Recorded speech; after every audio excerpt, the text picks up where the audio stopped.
Haven't touched this moped in a while. I think it's time to let her go. So today I'm going to prep this thing to get sold by fixing this leaking carb and flat rear tire. I'm going to start out by taking a look at this leaking carb. I actually tried to fix this leak before by cutting out a gasket out of some gasket material, but that didn't work obviously, so we're going to try something else. Sometimes some debris can get stuck in the float needle seat. When that happens, the float needle can't seat properly and stop the flow of fuel. So I cleared out that passageway and cleaned off the float needle with some carb cleaner. Then I also wanted to check the float level, but apparently that's not adjustable on this carb. So I threw the float back on and verified that it's stopping fuel from flowing when the float is all the way up. But even with all that, when I hooked it back up and opened the petcock, it looks like the carb was still leaking. So I think the actual issue is with the float bowl gasket, because the fuel is always going to get to above that gasket line before closing the float all the way. So I decided to go with some fuel resistant gasket maker, and that sealed it right up. Next, it's time to tackle this rear tube.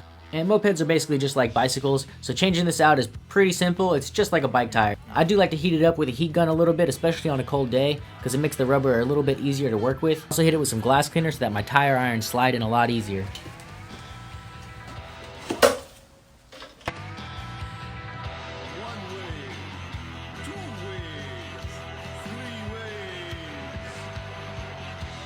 The other thing I'll do is put just a little bit of air pressure in the tube.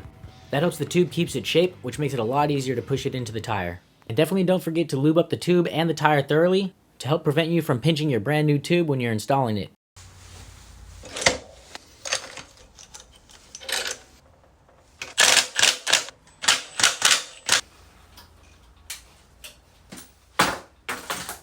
Whoops.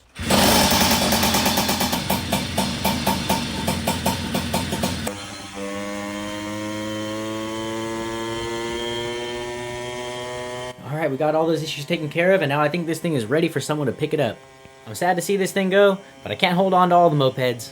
Anyway, if you love mopeds as much as I do, follow for more moped content. See y'all later.